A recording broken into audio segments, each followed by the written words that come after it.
Ito na nga mga besh, ang mainit-init na kaganapan ngayong Webes dahil sa nangyari dito kay Jacinta na pagbibintangan itong si Belle dahil iginigiit ni Tali na si Belle ang may kasalanan kung bakit muntika na silang iwan ni Jacinta. Kaya naman itong si Tyrone ay sinisi na rin si Belle. Dito ay sinabi na dapat dinoble nito ang pag-iingat sa lahat ng ginagamit itong sangkap sa pagluluto dahil muntika nang mapahamak si Jacinta sa pagkain ibinigay nito. Kung hindi nila nadala kaagad ito sa hospital ay baka wala na ito ngayon. Kaya naman sinabi nitong si Belle na lahat ng pag-iingat ay ginawa niya. Kaya naman hindi niya maintindihan kung bakit nangyari iyon kay Jacinta. Dahil ang mga ingredients lang na nasa cafe ang ginamit niya.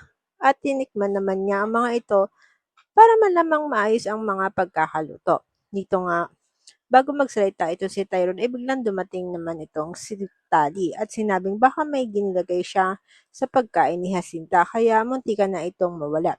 Dahil alam niyang galit ito kay Jacinta dahil sa muntikang pagkabulok sa bilangguan ng daddy nito. Kaya naman itong si Belle ay sinabing malinis ang konsensya niya at wala siyang ginawang masama at hindi niya nagugustuhin na may taong mapapahamak. Pero ayaw talagang paawat itong si Tali. Kaya sinabing umalis na siya dahil baka may gawin na naman itong hindi maganda kaya Sinta. At hindi naman siya parte ng pamilya para magstay pa siya. Pero sinabi lang ni Belle na hindi na siya aalis dahil nag-aalala siya kay Madam Jacinta. Dahil sa panunulsol nitong si Tali, ay tuluyan na nagalit itong si Tyrone at pilit pa rin pinapali si Belle dahil ayaw nitong may taong nananakit sa pamilya niya. Kaya naman wala nang pagpipilian itong si Belle kundi ang iwan sila. Pero ang hindi nila alam ay pumunta lamang si Belle sa lobby ng hospital para hintayin si Rosel dahil gusto niya itong makausap. Samantala itong si Rosel ay kaagad nakausap si Salvio na pumunta siya sa ospital. Dito nga hinarap niya ang nurse na magpapatunay na kinuha nito ang anak niya. Kaya naman gulat na gulat ito nang makita ang dating nurse ang nag-alaga sa anak ni Rosel. Kaya naman, nang tanongin nito ni Rosel kung nasaan ang anak niya sa unang tanggi, ay sinabi niya kung hindi niya alam kung nasaan ito. Kaya naman wala ng pagpipilian itong si Rosel kundi ang sabihing ididemanda niya ito at sisiguraduhin niyang mawawalan nito ng lisensya sa pagkadoktor niya kapag hindi ito nagtapat sa kanya. Kaya naman sinabi niya si Belle ang anak nito na hinahanap. Dahil doon, pinakuha niya ni Chris si Belle kay Malu. Dito dinala ang bata dahil kulang sa buwan at gustong palabasin ni Chris na aampunin niya ang bata para walang makaalam na siya ang kumuha ng anak nila. Ito nga, habang umiiyak itong si Rosel ay bigla naman dumating itong si Chris kaya nagulat ito na nakitang umiiyak si Rosel at wala itong nagawa nang bigla itong sampalin.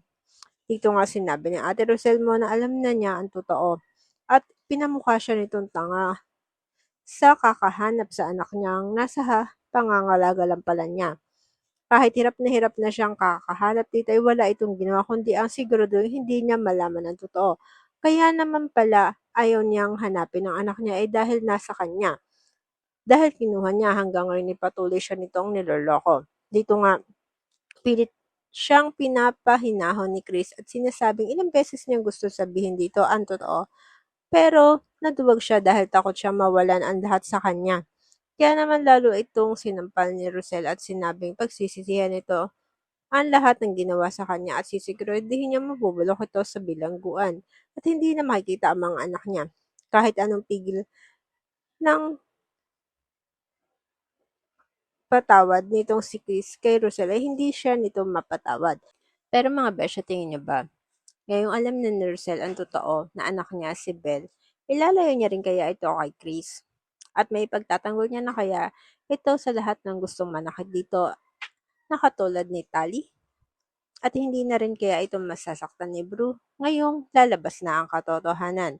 Sa tingin niyo ba mga Mima, ano kaya ang gagawin pa ni Tali para mapatuloy na pahirapan ang buhay ni Belle ngayon lumabas na ang totoo na anak ito ni Rosel? Comment down below mga Mima para sa inyong mga komento at kuro-kuro. Kaya mga besh, huwag niyo kalimutan mag-follow and subscribe para updated kayo sa mga susunod na kaganapan. Thank you. Bye!